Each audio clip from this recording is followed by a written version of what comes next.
Yes, this is true. Emulation Online is finally here. So far, this is only for RPCS3 only. To get started, we are using official EA servers, so you're gonna need to use a PlayStation account.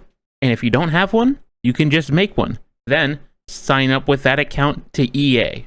Sadly, if you are on Linux and or Mac, this does not work. I'm not the one who helped make online possible. Don't be mad at me. First off, you need to download the Skate3 proxy. This is how you connect online. It will come in a MediaFire link. I know some people want a GitHub, but I'm not the one that made the mod. I'm just here to tell you where to get it. Downloading this might pop up as a virus, so you can either turn off real-time protection or just allow the threat in Windows security. I promise you, this is not a rat. This download is a specific build of RPCS3 that we want you to be able to connect online, because if you have an outdated version, you're not going to connect, which does run with the native menu.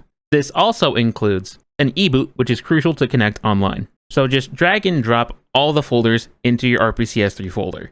In this download, you'll find a folder with the Skate3 proxy. This proxy might pop up as a Windows security saying it's a virus. Just run it anyway, you're safe. This proxy is what makes your PlayStation account a valid account to connect online. It would ask for your email and password and your PSN username. Mind you, the email and password is the email attached to EA, and the password attached to the EA account, not your PlayStation account. If you filled out the credentials correctly, it will tell you that you have a valid account. It will create a login JSON, so you don't have to fill this out every time you open it. Head over to RPCS3, click on Configuration at the top, and click on RPCN. This is RPCS3's network, and that's how we're going to get online. And now, make an account on RPCN. It will ask you for your email and all that jazz. Just make one. This also does not need to be the same email that's tied to your PlayStation and or EA. It can be any email. Once you've made one, you can hit the button that tests your account and see if it's a valid account. If it's valid, you're good.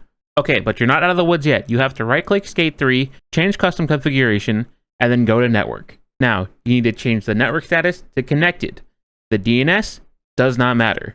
We'll skip over IP host switch. The bind address does not matter.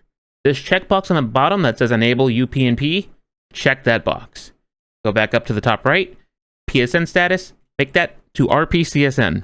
Country does not matter. In the Skate3 proxy folder, there's a text document with the IP host switch. Under line 3, you will eventually find the IP address. Now that you applied the IP address, you can then hit apply and save configuration, and finally, you can boot up your game. Before you hit that online button, make sure that the proxy is open.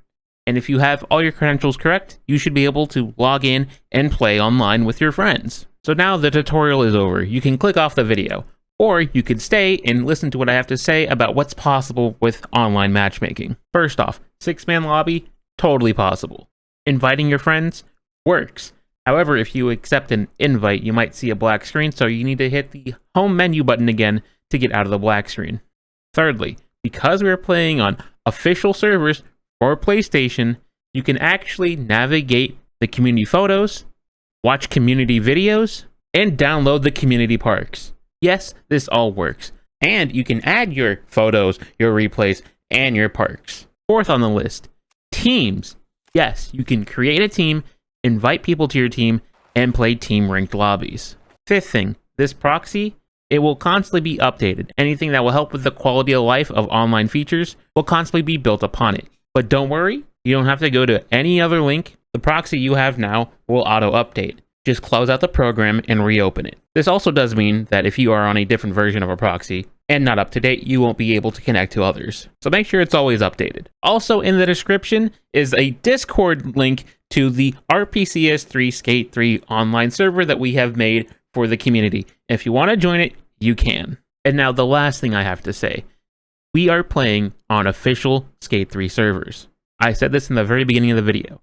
These servers are not created by us. They are owned by EA, which means at any moment, EA can shut off these servers and we no longer have online functionality for emulators. With the new Skate game on the horizon, if this thing is successful, they might just unplug the Skate3 servers. We don't know. All of this to say is that now that we have online functionality, it will be a lot easier to create our own server. And with a $1,000 bounty still on the line by Tallymark, it is up for grabs. If you can create this, then we will have Skate3 online forever, and we no longer have to be in EA's hair to enjoy the fun of this game. Okay, one last thing. For people on Xenia, if you want to play online,